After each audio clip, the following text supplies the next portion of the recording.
Bom pessoal, tudo bom? Esse vídeo vai ser um pouco repeteco, porque eu já mencionei aqui algumas questões da transfiguração em outros vídeos, mas não lembro em que vídeo específico eu falei isso. Então eu só vou mostrar aqui algumas questões acerca da transfiguração de Jesus e algumas problemáticas, que a gente tem dentro desse contexto, tá bom? Lembrando que um vídeo que eu lembro que eu fiz também, que eu falei, foi sobre lá se o reino de Deus se cumpre na transfiguração ou não, tá bom? Todo mundo conhece a passagem, que 6 dias depois Jesus toma Pedro, Tiago e João, seu irmão, e conduz eles em particular para um monte alto, um alto monte. E transfigurou-se diante deles, e o seu rosto resplandeceu como o sol. As suas vestes se tornaram brancas como a luz. E eis que lhe apareceram Moisés e Elias, falando com ele. E Pedro, tomando a palavra, disse a Jesus: Senhor, bom é estarmos aqui. Se queres, façamos aqui 3 tabernáculos, um para ti, um para Moisés e um para Elias. E estando ele ainda a falar, eis que uma nuvem luminosa os cobriu. E da nuvem saiu uma voz que dizia: Este é o meu filho amado, em quem me comprazo, escutai-o. Tá? Então, todo mundo conhece a passagem. Agora, quais são as problemáticas dessa passagem aqui do Novo Testamento? Eu vou fazer algumas perguntas. Primeiro, como Pedro sabia que eram Moisés e Elias, se ele nunca os viu, Pedro não é contemporâneo nem de Moisés nem de Elias, ambos já tinham morrido séculos antes de Pedro, Moisés até mais, e os judeus não retratam os seus personagens por imagens, não tem uma pintura de Moisés, uma foto, nada. Então como que aqui no texto, Pedro toma a palavra e ele pergunta se era bom se eles fizessem uma tenda para Moisés e Elias. Aqui, uma para Moisés e uma para Elias. Será que Pedro não poderia ter pensado até que eram apenas anjos ou mensageiros ou coisa assim? Como que Pedro sabia que era Moisés e Elias? Então é uma pergunta interessante. Por que Elias apareceu ali para Jesus como Elias? Se nos versículos seguintes e até anteriores, Jesus diz que João Batista era Elias. Aqui, nos versículos seguintes ali de Mateus 17, Em verdade, Elias virá primeiro e restaurará todas as coisas. Mas digo-vos que Elias já veio, e não conheceram. Mas fizeram-lhe tudo o que quiseram. Assim farão também padecer o Filho do Homem. Então, entenderam os discípulos que lhes falara de João o Batista.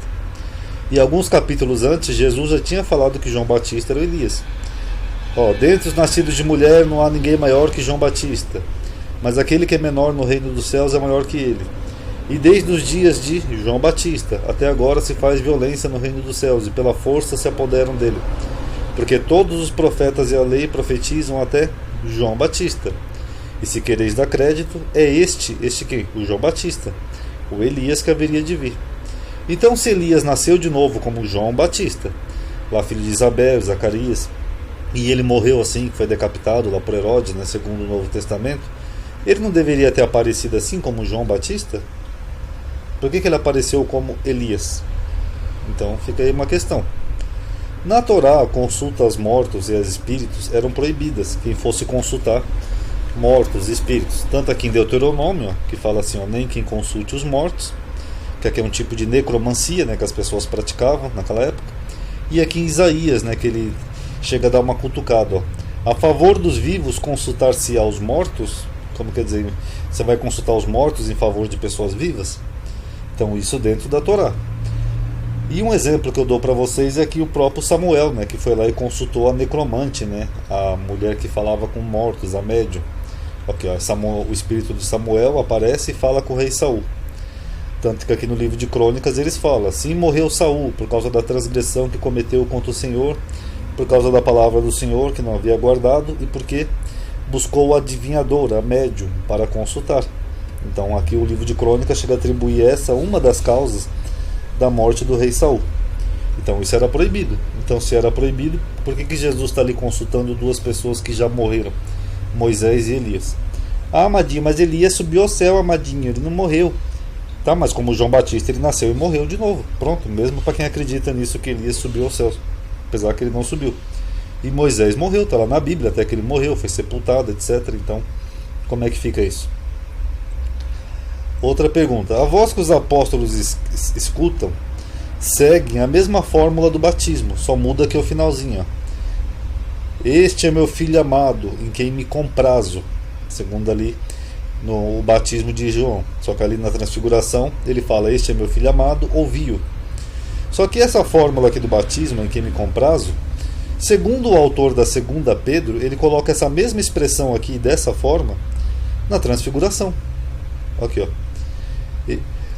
Porquanto ele recebeu de Deus Pai honra e glória, quando da magnífica glória lhe foi dirigida a seguinte voz: este é meu filho amado, em quem eu tenho me comprazido. Então, segundo Pedro, o autor dessa segunda epístola, apesar dela ser uma pseudo-epígrafe, ele dá a entender que foi isso que eles ouviram no monte. Aqui, ó. Estando nós com ele no Monte Santo. Exatamente como diz aqui, ó, que foi no monte que eles ouviram isso daqui, ó, um alto monte, um Monte Santo. Então é estranho, né, a voz do céu repetir a mesma fórmula que já tinha lá no batismo, sendo que no batismo todo mundo ouviu. Então, essa passagem aqui de Jesus encontrando com Moisés e Elias, ela parece apenas uma transição alegórica, né, entre o período da lei e os profetas e o Evangelho. Tanto que em Mateus 11, né, Jesus sinaliza isso aqui, ó, que aqui é o período da lei e os profetas até João.